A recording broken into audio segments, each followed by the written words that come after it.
welcome to our session. We are so excited to have you this afternoon. Lynn, the numbers are jumping like crazy. Look at all the crazy people coming to join us to play and have some fun. I saw on Twitter before the session started, people with their loose parts ready to play. They might be some of our friends, Lynn, I think. As people are starting to join, we'd love to start to see who's joining us. So if you can pop your name and your country and where you are, we're so excited to see who's joining us this afternoon or the morning or the nighttime, wherever you are and whatever time it is for you. We are so excited. Oh my goodness. Look, every corner of the world. I am seeing lots of our friends popping up. I've got people in the US, all over Italy. We have Norway. Or upstate New York, where I know your family is, Lynn. So we've got some people from nearby your family. We've got Saudi Arabia joining us as well. Oh my goodness, so many friends all ready to learn and experience the joy of play with our wonderful presenter this afternoon, Lynn Kakaro. So while we're getting started, thank you all for joining us. We will give it a few more moments as the numbers continue to climb. We're at 372 and it keeps counting. I can't say the number exactly as it goes, Lynn, but we have got lots of friends that are here joining us and ready to play with us today. So as we're getting started, I'd love to introduce myself. My name is Jerry and I'll be moderating today's session, helping Lynn and helping you be able to connect with your friends across the world. I, like you, am an IB educator. I have taught and coordinated the PYP and MYP and played with people in workshops, face-to-face and online for the IB. And I'm so excited to be here today and experiencing the joy of our wonderful Toddle platform and experiencing the TIES conference today. So thank you for joining us. So before we get started, Lynn, I'd love if you could just present the next slide. And we'll just go through a little bit of housekeeping. I'm sure lots of people have been a part of other sessions today and into their night or wherever they are. So obviously, if this is your first session, Lynn can't hear you. So if you have any questions, please click on the Q&A. The Q&A tab on the bottom of your screen at the right is where you can click to ask any questions. Lynn and I will do our best to respond to those questions either live in session or into the Q&A tab. If you have any comments, please pop them over into the chat box as you've been doing with your countries.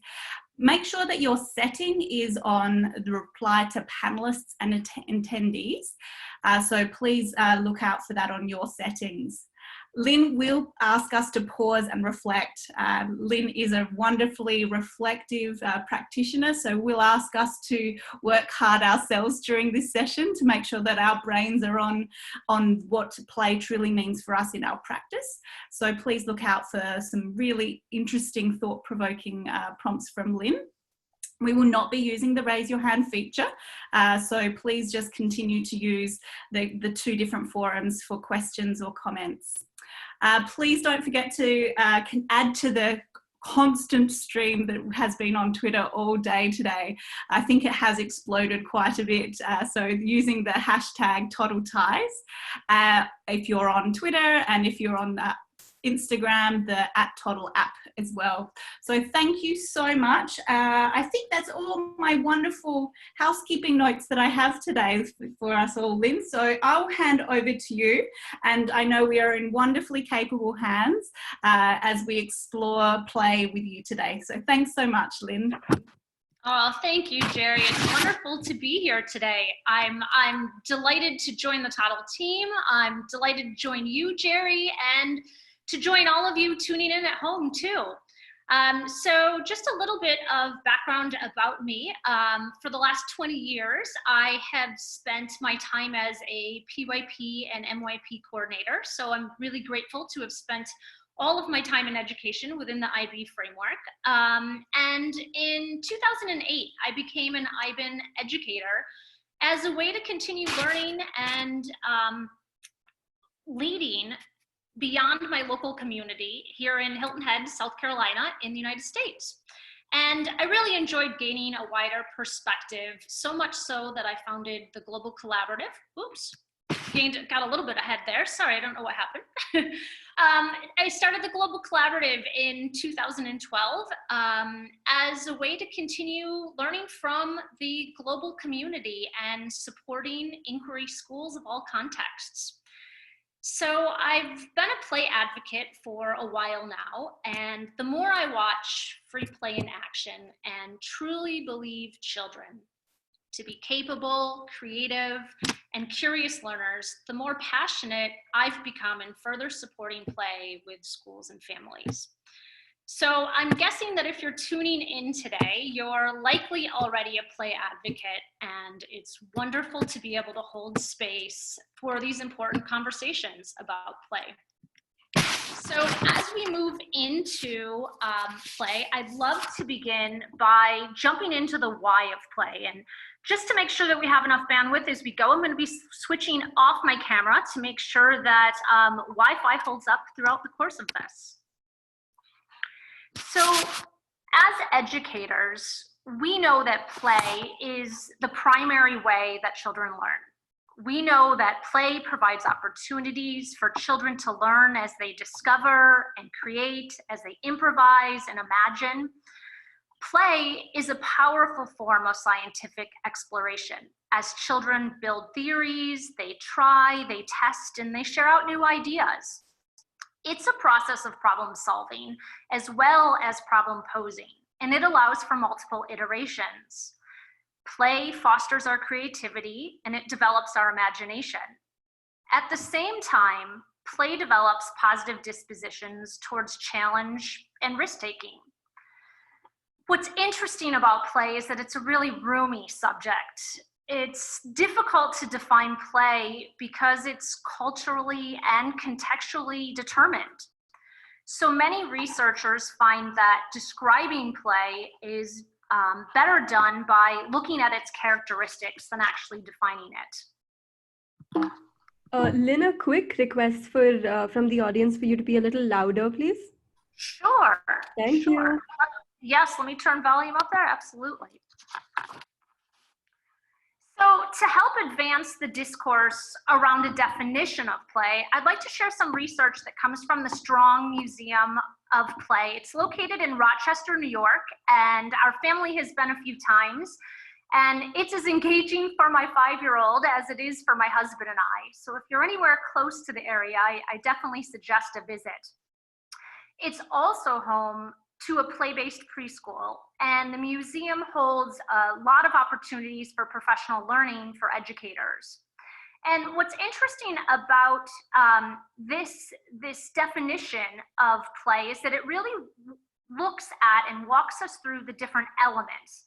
And the Strong Museum suggests that there are 6 basic elements. So they're the elements we see across the top of the screen. It's anticipation, surprise, pleasure, understanding, strength, and poise.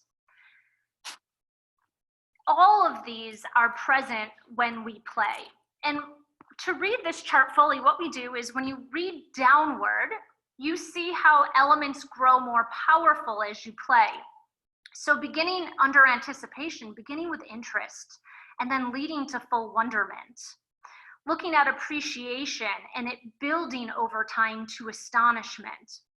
So take a minute just to look down in each category and see how that builds over time with continued time for free play. Look at some of those feelings and emotions that are elicited. And now if you look across the rows, so if you look from left to right, you can actually see how play unfolds as you go. So when we look at these elements, it actually functions as a type of spectrum where anticipation can lead to full-on wonderment and surprise can lead to astonishment. It's also important to note how play in and of itself is a reward.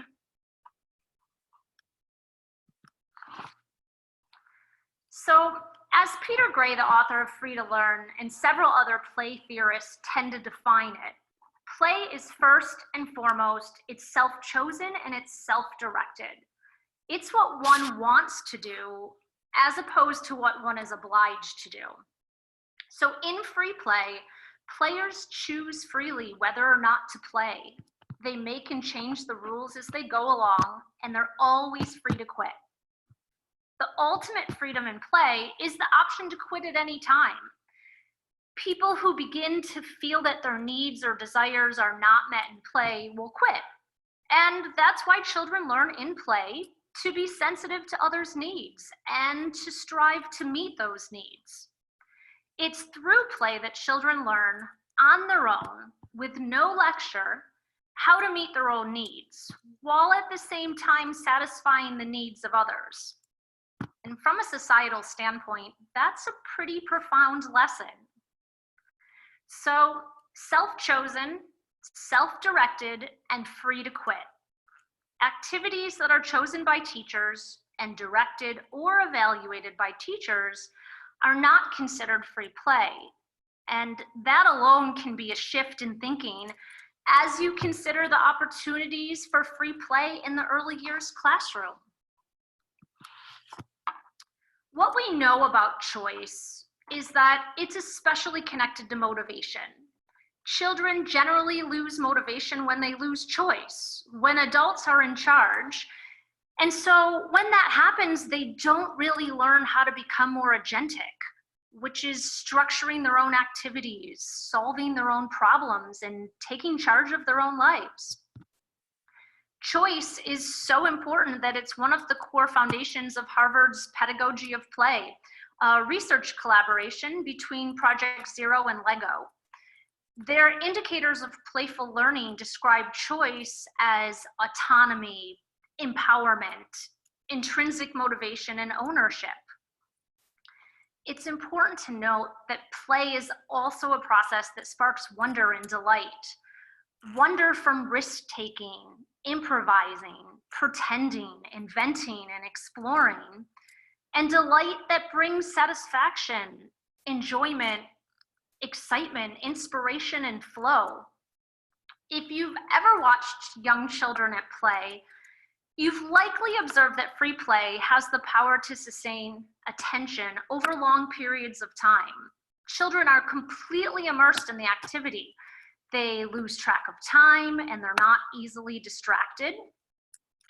This observation challenges the idea that children have very short attention spans.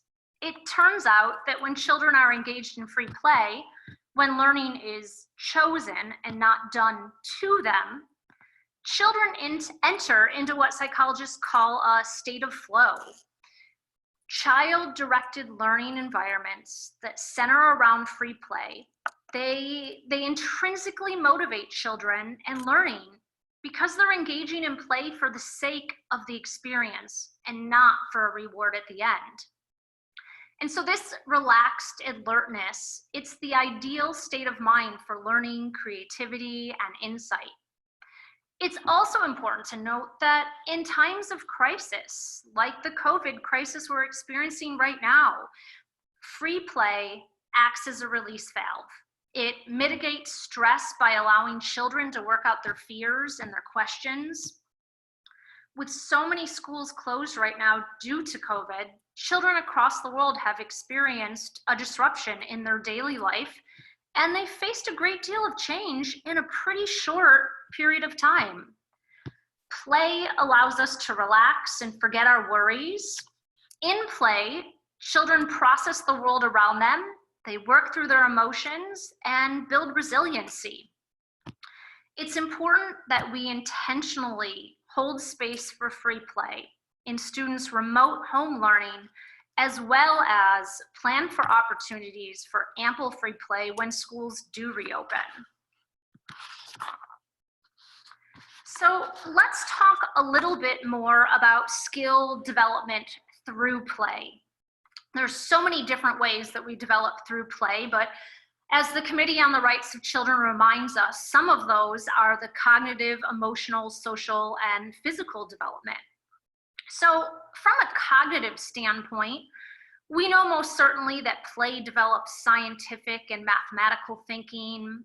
At the same time, we see research and inquiry skills sharpen. We also see independent thinking and literacy skills. We know there's a strong link between symbolic play and the development of language, both expressive and receptive. And the same can be true of block play, where we see divergent thinking emerge. Also important is executive function, which is time management and attention, planning and organizing. From an emotional development standpoint, we've already discussed a little bit joy and empathy and resilience, but it's also important to note that play brings about persistence, self-regulation, self-confidence, and impulse control. From a social development side, we look at things like cooperation and negotiation emerge from play. We see collaboration and socialization. We see rules formation and also conflict resolution. And physically, we see things like strong, healthy bodies, the development of fine and large motor skills. We see stress management and coordination, physical confidence, and agility. But as many of you have heard me talk before, you know that the physical side of play is an area that I'm particularly passionate about. I've spent the last several years studying occupational therapy, and there's so much to be learned about the field, about movement and what it does for us. Fundamentally, a moving child is a learning child. And the body is the brain's first teacher, and the body literally primes the brain for learning. If we want academic learning to occur, we have to ensure that children have regular opportunities to move throughout the day. Movement like spinning, rolling, flipping, hanging upside down, twisting, dancing, and most certainly movement that crosses the midline are all really crucial for academic learning to later follow. So let's take a moment here and let's see where you have some questions about play. I've given some sample questions here, but I'm wondering what questions or comments or connections you have with your practices of play. Lynn, there are so many particularly strong questions that are coming out from the group right now. So I've kind of summarized some of the thinking from multiple people, whether they've posted in the Q&A or into the chat. But some of the thinking is around the idea of age. So when we're talking about play, who are we talking about? Are we talking, is there an age that we're speaking to? What about older students and adults? And then also the element around free to structured play. So the role of both of those elements of the types of play has definitely come up. And then the third piece that's been quite prevalent in the conversation has been around the immediate situation around online, virtual, remote, and some of the influences. You've already spoken to some of those elements, but I just thought I'd clarify that that's definitely some of those needs that the group is starting to share about. Fantastic. Those are all really great questions, and I'm glad they're being asked, so it gives us some space to talk about that. So I'm guessing that many that are here are probably here as early childhood educators, and we know the importance that play is as the foundation of the early years. I like to think of play as the means of which we inquire. It is a vehicle for inquiry, and so it doesn't end when early childhood ends. And even to speak of that, that varies from context to context. You know, we see in some countries where early childhood ends at age 5 versus age 7, where more formal academics start for the very first time. So it really varies over context, and I think when we think of play as a natural form of inquiry, it helps us to dissolve some of those ideas that play is only for early childhood. And it helps us think about how we can use this spirit of playfulness in all that we're doing. So in the PYP and the MYP and the diploma, even as an adult, how I approach thinking and questioning and wondering with this spirit of play. And No, I think that sums up some of those other points that have come out of those as well. The idea of how we then see play as a vehicle potentially as or for assessment, or the role that assessment plays in with that playful learning, and the ever prevalent discussion around parents. So when we think about convincing parents to appreciate the value of that playful learning when it doesn't look like learning that they're used to seeing. So sorry to interrupt you, Lynn. I think you might have been on another track. No, those are all great questions coming in too. And I think the parent piece is a really big question that comes up time and time again.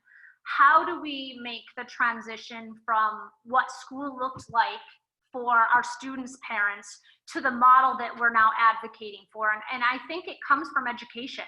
I think it comes from inviting parents into our schools, into our spaces of learning, and showing them the skills that are developed in this way, and allowing them snapshots of practice, and to really come and be a part of what happens when we do allow for play and what happens when we don't. I tend to do a lot of work with parents around the primitive reflexes and looking at the 7 senses, and that often surprises parents that there are 7 senses, not 5. And looking at those 2 senses that they might be unfamiliar with, and really looking how, from a pyramid perspective, those are crucial for academic learning to happen later. I think once parents see that in action, all of a sudden they recognize, wow, there's a lot of value from my child hanging upside down from a tree outside. Exactly. Thanks so much, Lynn. I think I could continue to ask questions from this group. They are incredibly passionate, but I will press pause on some of those questions. Please keep them coming, but we'll let Lynn move on from this pause and reflect, and we shall pause and reflect again. Yes, we'll have several more points, and so thank you. I love that this becomes more of a conversation than a talk about, so I appreciate those coming in. So, oops, let me see if I can get us. There we go. As we keep going, I'd like to talk about how we might look at loose parts play. And the reason behind loose parts play is that I'm particularly passionate about the disappearance of play in the early years, and especially in high poverty areas, where we're seeing this trend towards more formal academics replacing play. So I'd like to share a way that schools, communities, and families can support play and learning in an inclusive, low-cost, environmentally friendly way. I believe that loose parts play can change accessibility to play and playful inquiry. So if you've ever spent time watching children, you've likely marveled at the long hours that children can spend playing with simple materials like boxes, sticks, sand, or water. So much so that it begins to make us question why we buy toys in the first place, since you've probably also noticed that children are often more interested in playing with the packing than the toy itself.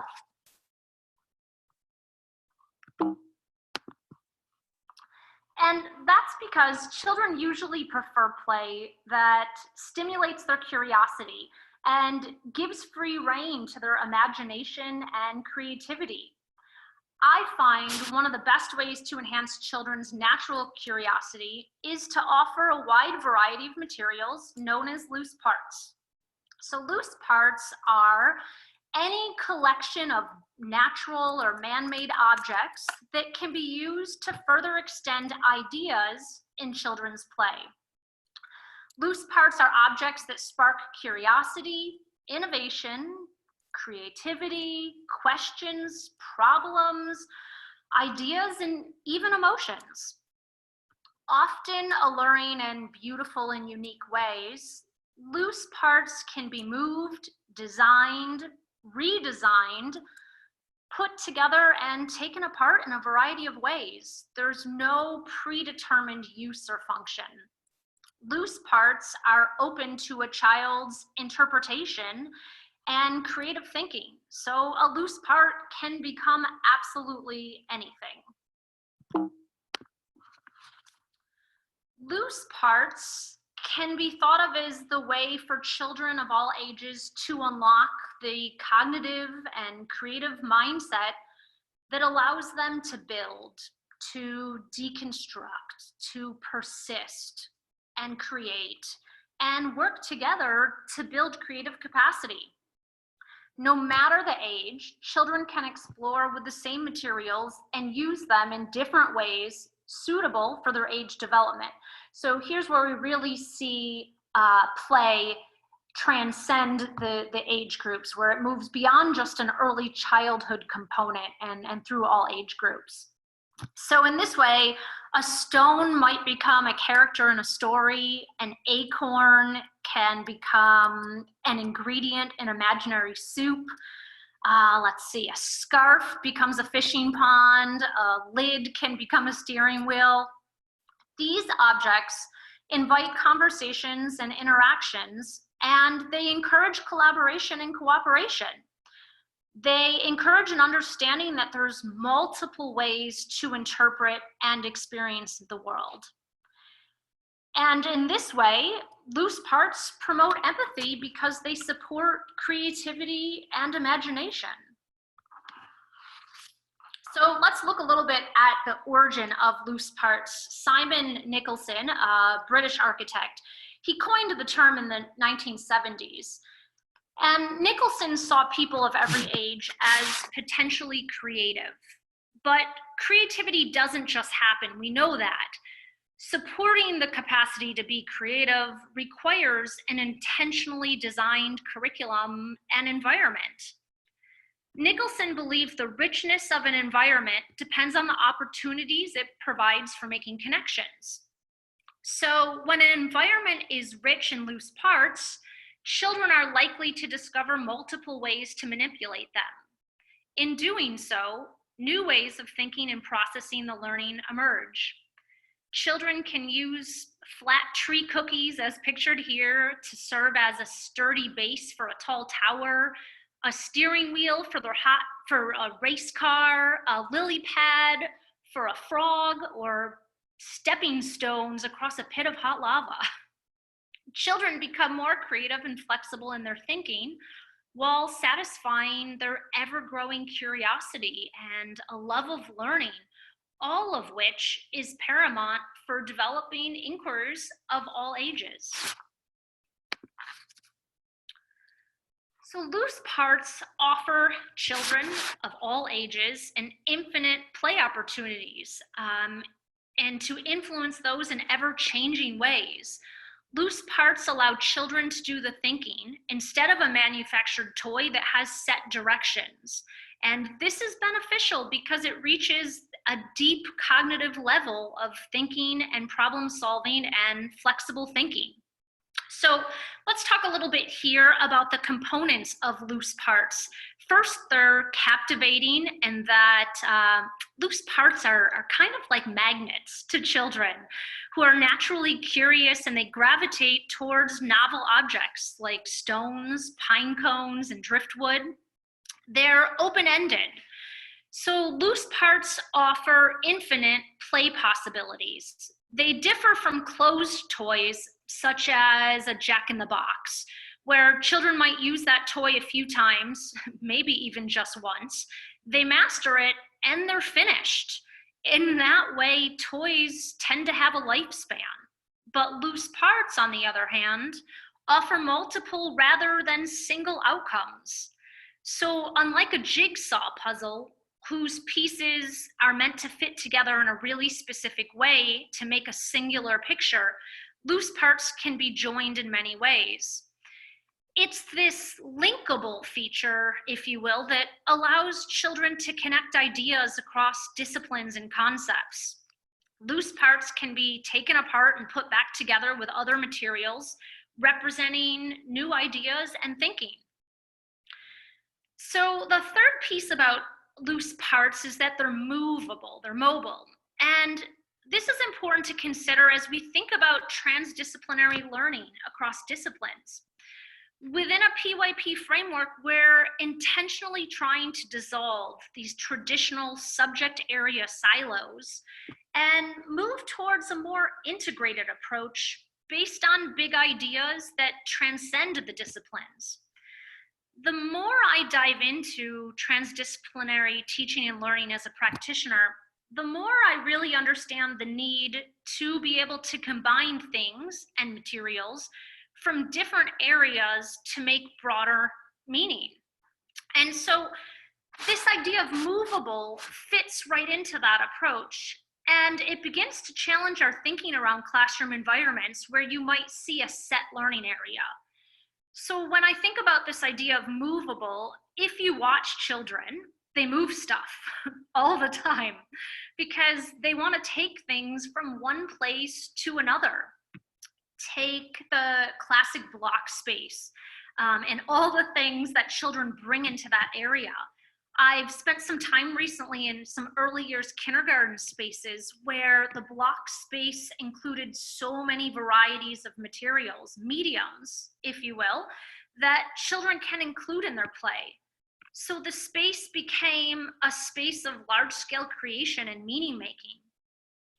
And in this way, transdisciplinary learning encourages us to move past the idea of set learning environments and shift towards more integrated approaches based on children's ideas and how the environment responds to children in that way. So it's not so much about having a writing area or having a math area, but it's more about integrating them based on children's ideas for how they're connected. And when we think about movable, we also want to consider our outside spaces.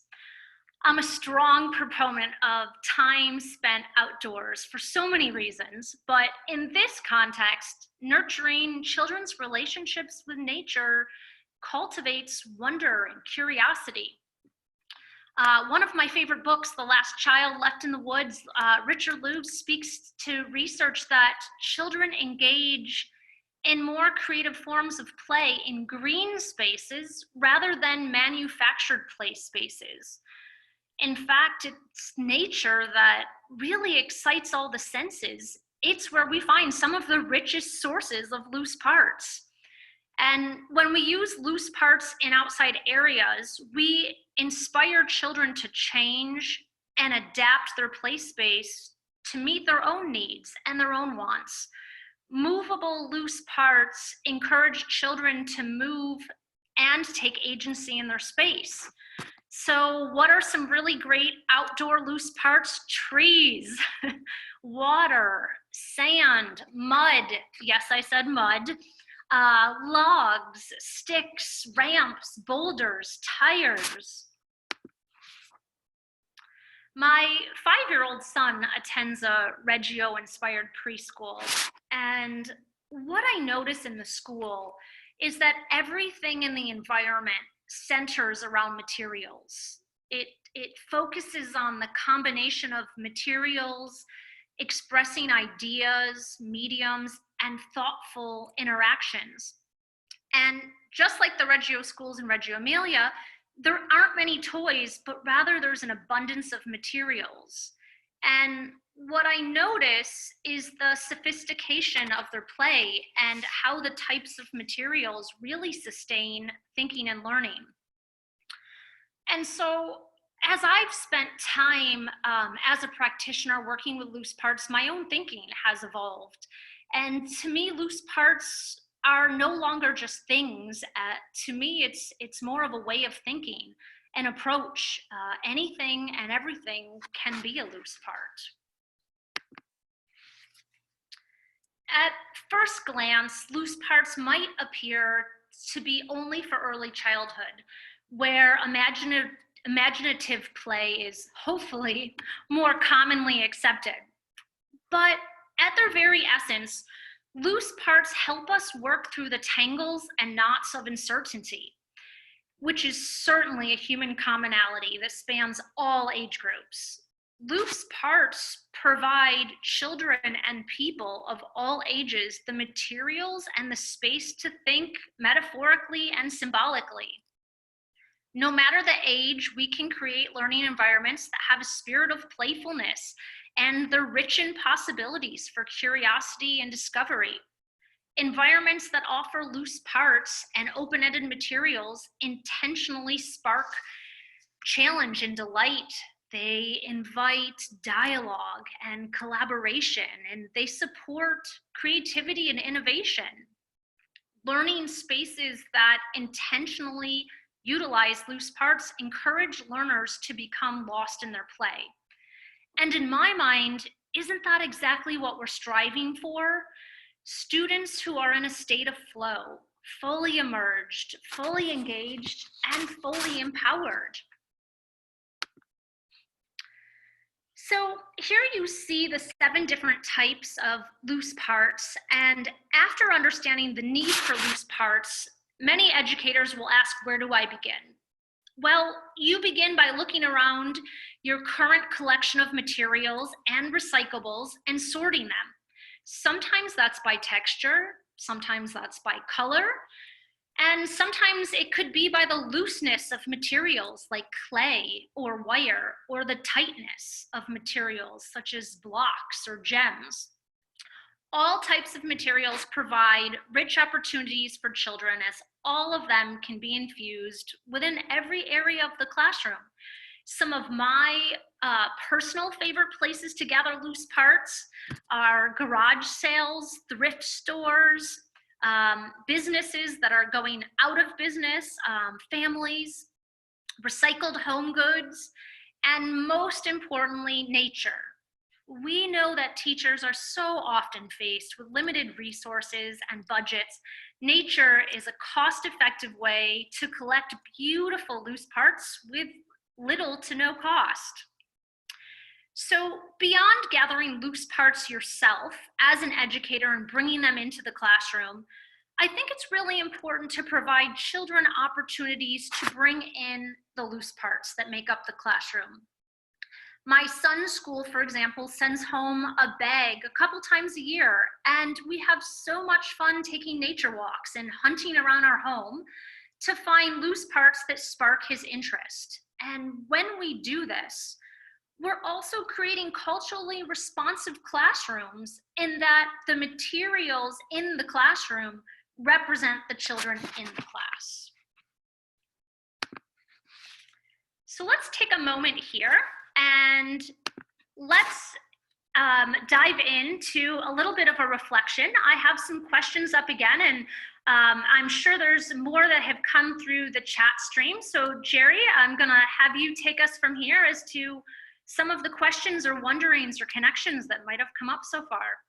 I want to start by saying congratulations to this amazing group of educators who are responding to one another and solving the world's problems all on their own. So they really don't need us.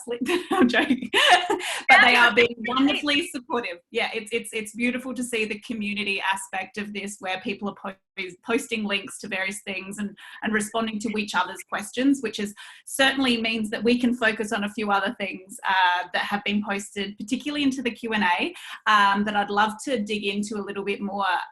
You mentioned Reggio through Luca's school, and so there's also been some discussion around the idea of Montessori, so other models of largely at early childhood, perhaps education models, or other programs or methodologies, pedagogies, and how they fit into this concept of play. I wonder if you want to respond to that, and then I perhaps can jump into something else. Absolutely. There's so many models that put play at the heart of the learning. You know, as you mentioned, Montessori and Reggio. We look at Harvard's pedagogy of play that's playing out in the International School of Billund in Denmark right now. And I think what's most important is for schools to take the time to determine their pedagogy of play. What is our image of the child? How do we see ourselves as teacher researchers? How do we see the environment as the third teacher? What do we believe about play? What are the practices that we are going to encourage and promote as a school? And I think when schools are really intentional about taking the time for that discussion and dialogue, what we end up doing is taking a little piece of all of the different programs and we put them together to form our own program that really fits like a glove. It's the program that reflects us as practitioner, our parents, our families. And I think when we take the time to do that, it's really powerful. Wonderful, thanks, Lynn. Some of the other questions that people had around the idea of integrating standards and skills that perhaps are expected in, as we know, in various curriculum models based on the handed down, the government requirements in various countries. So I wondered if there's an example of how you've seen that play out in terms of a school or an experience you've had where a school has taken their have-tos and incorporated that into their belief around play. Absolutely. So that makes up a bulk of the work that I do in the United States as an inquiry coach, where the reality is, as much as we might believe in unstructured free play and all of the benefits that that affords, the reality is that we have some requirements and regulations around standards, and we must embed those as part of the day. And so what you're going to see coming up in the slides that follow are some snapshots of practice where we can actually see this. How do we think across the disciplines? How do we take those standards and really begin to create some provocations, some invitations into play so that we ensure we still have the playful component, but at the same time, our standards are filtered through there. Wonderful, thanks so much. And I look forward to seeing those examples that are to come. One last one that perhaps for this pause and reflect before we move on was the idea of tools for mapping play. So the idea, once we've embedded these elements of the playfulness, are there particular tools that you found to be useful in terms of mapping and the documentation of the learning, the planned, all of those sorts of elements of mapping? That's what I presume the question was referring to. So I hope I did interpret the question correctly. Okay, absolutely. So I think you touched on it a bit by mentioning documenting. And I think that's a big part of this process. Gosh, that's a whole nother hour conversation right there. But I think when we really understand and respect all of the benefits that come from play, we know that it can't be captured on a test. And we know that we want to document authentically what's happening in day-to-day experiences. And so much of that mapping comes from documentation over time. We're looking at continuity of learning. How does this scaffold and unfold across many months, and in some schools across several years, where they might have a shared central idea that transcends 3 grade levels? You know, how can we look at that? And I think it's just that documentation piece. I'd be happy as a follow-up to post some links that might be helpful in taking that further. Absolutely, that'd be wonderful, Lynn. I'll leave it there and we can move on because we are swiftly running out of time, as we knew we would. I know, so much to talk about. It's so hard.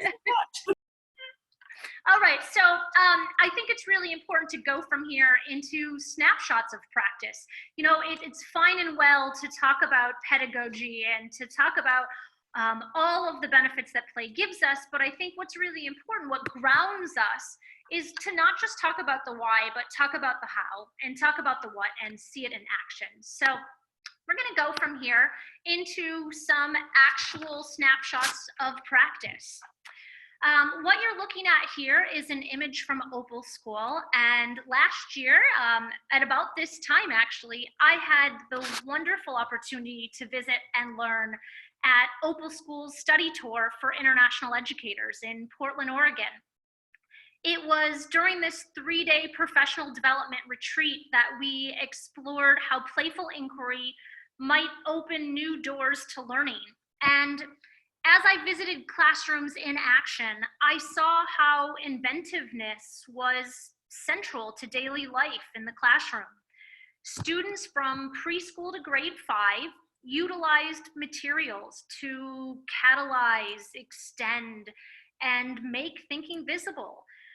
Children in every classroom had a range of easily accessible materials, and that's important to note. Easily accessible, not locked in a closet storage or put on the top shelf where we can't reach, but easily accessible, and you'll see some photos of that coming up. And these materials both supported methods of investigation as well as communicating what's been learned. And so as I watched classroom life unfold, it was evident that identity and relationships permeated all spaces and explorations. There was continuity of learning over time, so time was seen as a value in the exploration of materials, and there were frequent opportunities for reflection.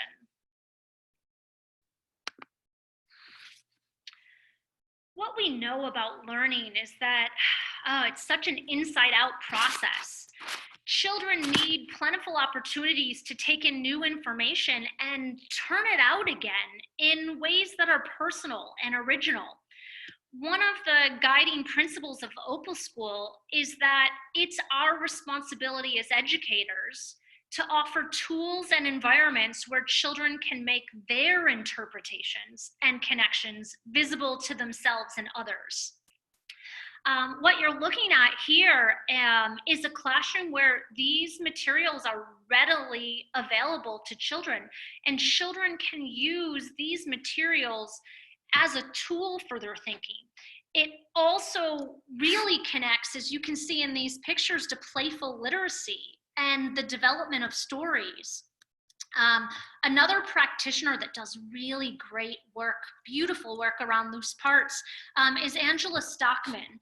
And she works with loose parts to elevate writing, all writing, from kindergarten to adulthood. And that's another really powerful tool. I will link at the end some of her books so that you can follow along. I had the chance to meet up with Angela last summer at her pop-up workshop in New York, and I left so inspired about the power of loose parts as a tool for making writing.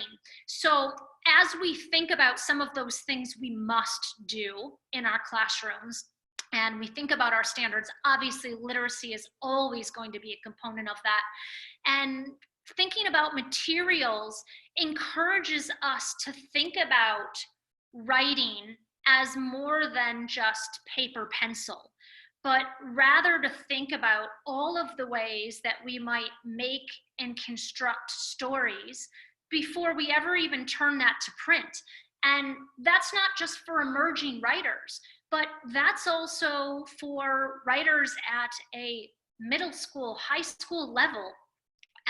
The power of working with materials to create stories is that it allows for quick and easy revision. Paper doesn't always do that. And so when we can play with materials, it really connects back to the 100 languages of children and finding a medium. This idea that we all deserve to find our own medium, a medium that goes beyond just focusing on verbal and mathematic communications, but really lets us use languages as a tool for communicating this richness and this depth beyond just oral and written conversation. So what you're looking at right here, there's some excellent examples of provocations and invitations that are shared online by practitioners. These images are simply just snapshots that I took from collections that I curate online. If you're interested in looking more at provocations and invitations and how they might be specifically connected to grade level standards or benchmarks, some of those must-dos. What I'll be doing is sharing some resources at the very end, and I'll be sharing in the days and weeks to come several of these so that you can follow along and feel as if you have more tips and tools for creating some of these provocations and invitations with loose parts.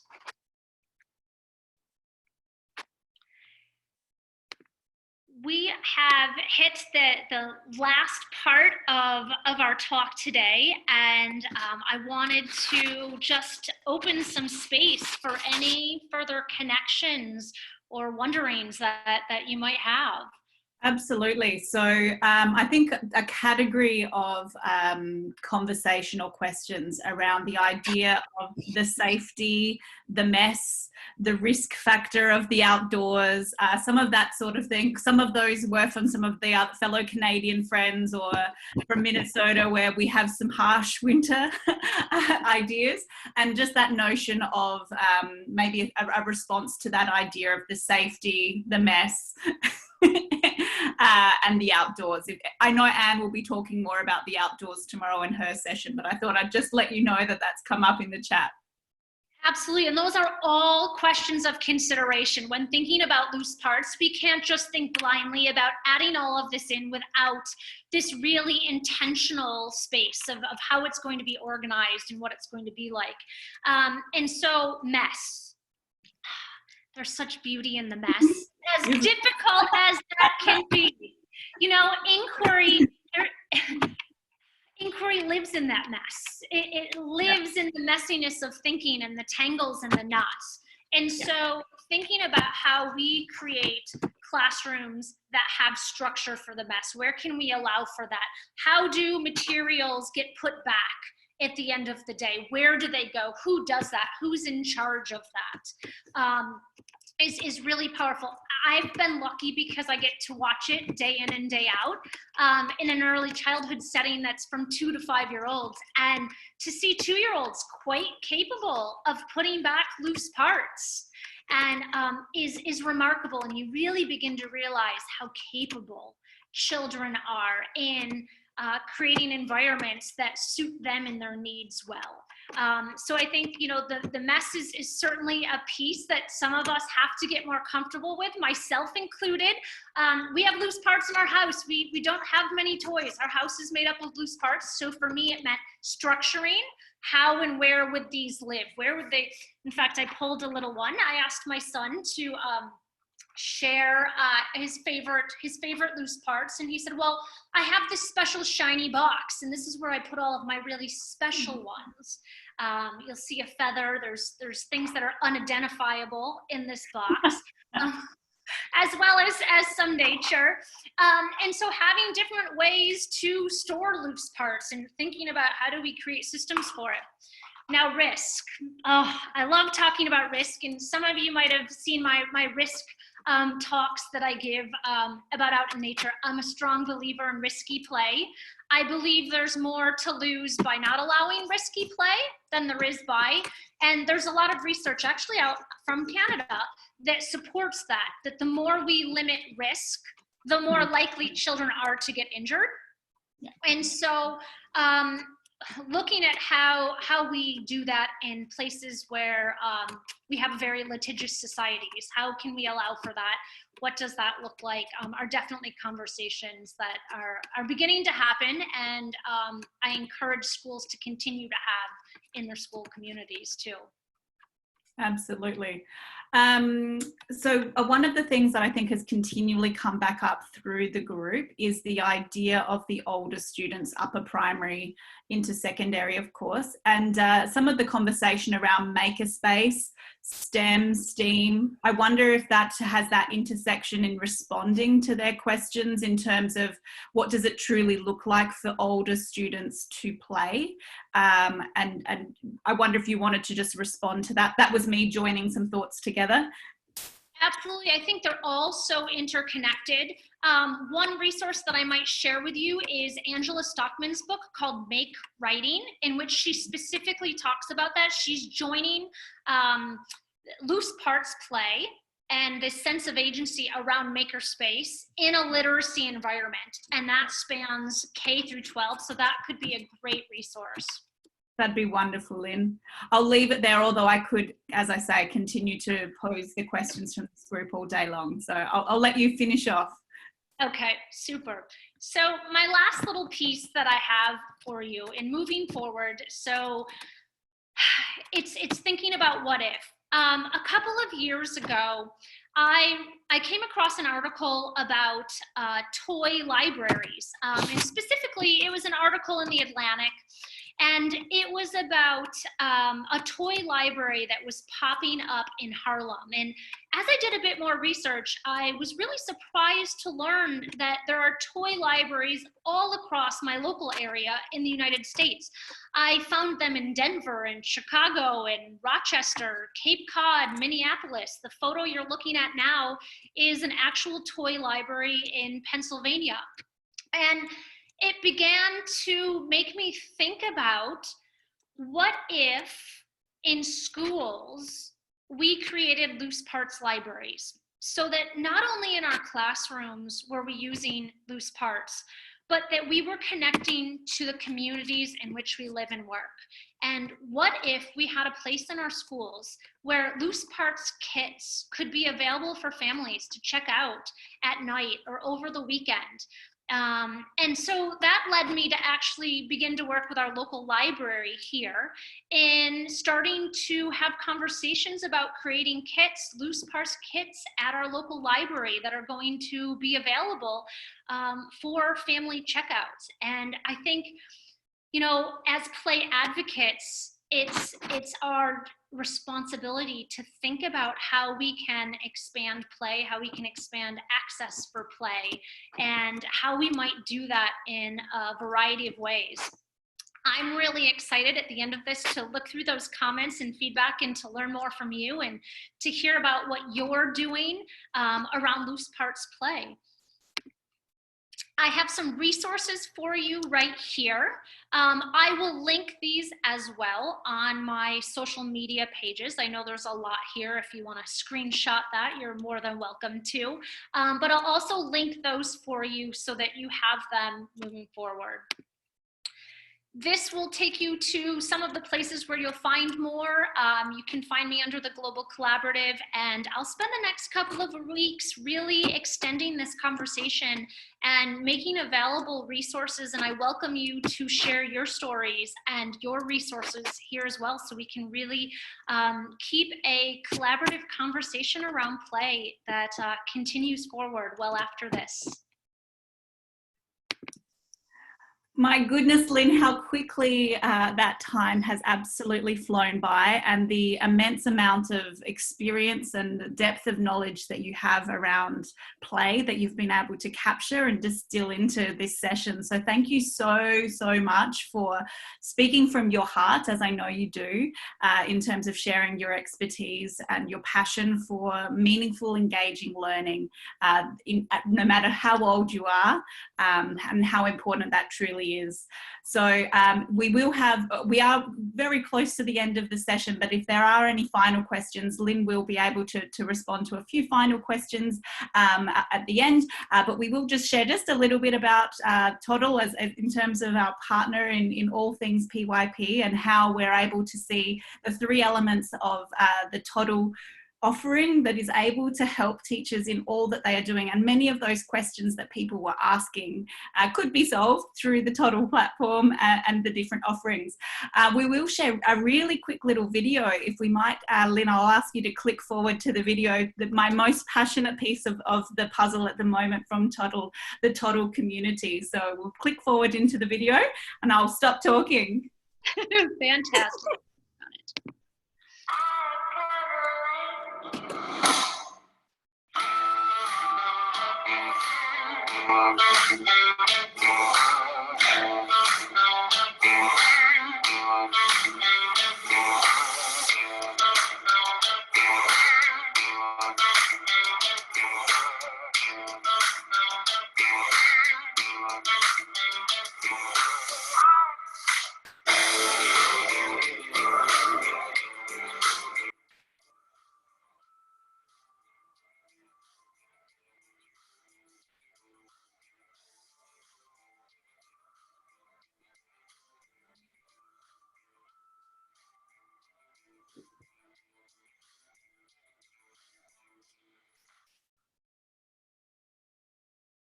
So we are super excited about the launch of the Toddle community that shall be coming very soon. So you will be able to sign up for free for PYP schools to be able to access the community, which to me lives and breathes all that we mean by a PYP education, and certainly with an inquiry mindset in place that sharing and growing together is something that's so very important to us all.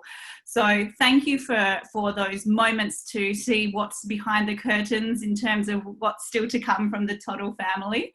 And I will just spend just a few moments. I know it's 3 o'clock, so I know some people may need to run away. At 3 o'clock where I am, I should say. It's may need to run away for another session, but I will just wrap up with a final few questions for Lynn.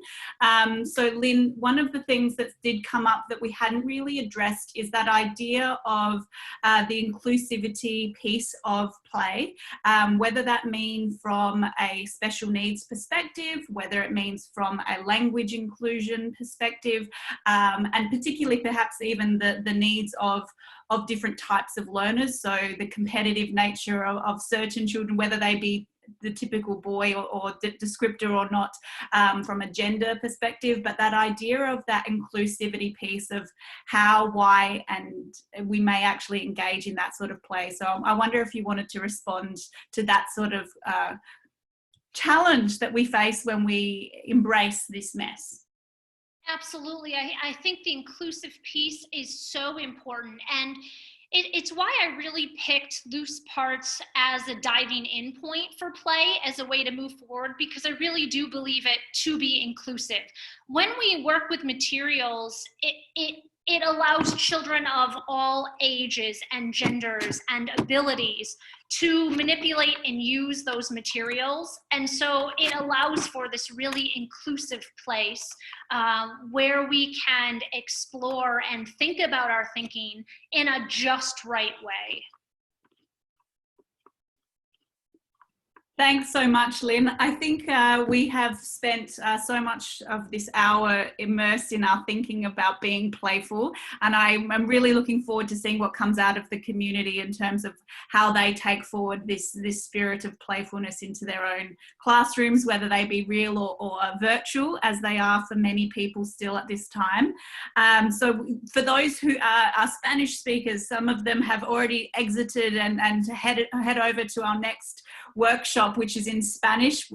So if you are one of those educators that would engage in a Spanish workshop, please head over to our next session. But thank you also very much for spending the time with Lynn and I. We have absolutely loved the opportunity to share and learn with you, and all of the materials will be available after the session. So Lynn's, obviously her sharing of those resources, will make sure that everyone has access to those after the session. So thank you all so very much, and enjoy the rest of your day. Thank you. Thank you. Thank you for being a part of this today. So much fun.